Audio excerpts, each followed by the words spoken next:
What if I told you happiness wasn't some big, mysterious, hard-to-find thing? What if it was actually a simple, practical formula, something you could use every single day? Well, let's dive into this idea and see if we can crack the code together. I mean, we've all been there, right? You plan the perfect day out and boom, it starts pouring rain. Or you work your tail off for a promotion and it ends up going to someone else. That feeling, that gap between what you really hoped would happen and what actually happened, man, it can be so frustrating.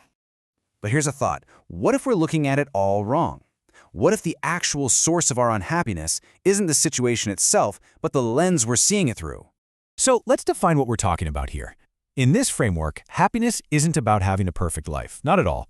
It's actually just the space between two things. Your reality, what's happening right now, and your expectations, what you think should be happening.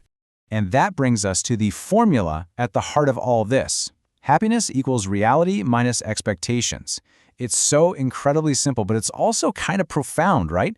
When your reality meets or, hey, even beats your expectations, you feel good, you feel content. But when your expectations are way up here and reality is down here, well, that's when you feel unhappy. This means the game isn't just about changing your life, it's about managing your expectations of it.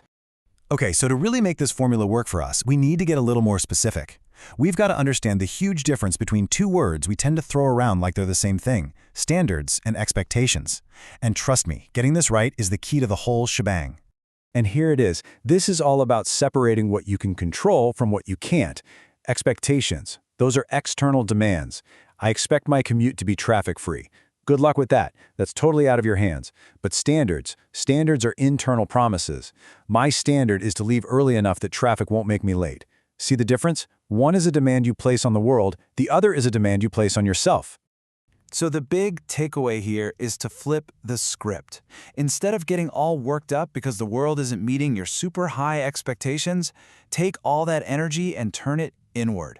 Raise your own standards. Your standards for your effort, for your preparation, for your attitude.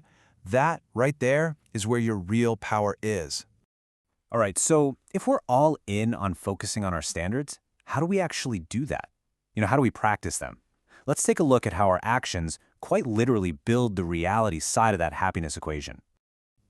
We love this heroic idea of rising to the occasion, that when things get tough, we'll magically find some new gear and perform at a level we never have before.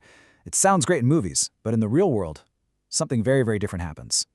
And here's the truth. You don't rise to the occasion. You fall to the level of your training.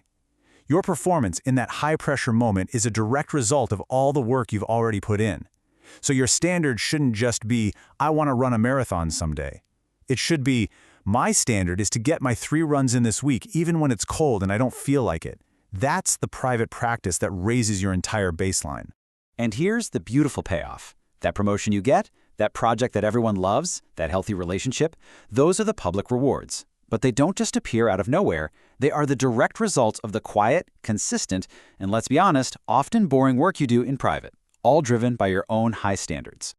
It's a pretty simple path when you lay it out like this. The consistent, private work you commit to is exactly what creates the public results you can be proud of. You just can't have one without the other. Okay, so we've talked about managing our expectations by focusing on our standards.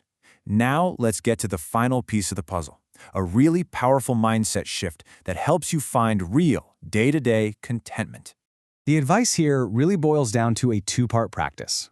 First, you accept more of reality as it is and focus on what you can give or contribute. And second, you expect less from the world and try to consume less. They're really just two sides of the same coin.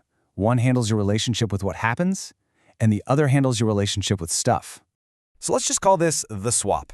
It's a simple trade. First, you replace your rigid expectations with a flexible sense of acceptance.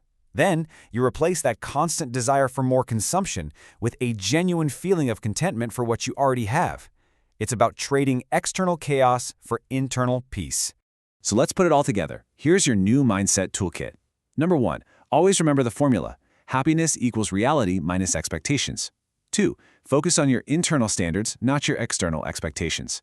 3, know that your private practice is what leads to your public rewards. And 4, actively make that swap. Trade expectation for acceptance and consumption for contentment. Now look, this isn't just a fun theory. It's a practical tool you can use right away, so I want you to think about it. What is one external expectation you're holding on to, maybe about your job, a relationship, or even just how your afternoon is supposed to go, that you can let go of and replace with a high standard for your own actions, starting today? The answer to that question could be your first step to completely rewriting your own happiness formula.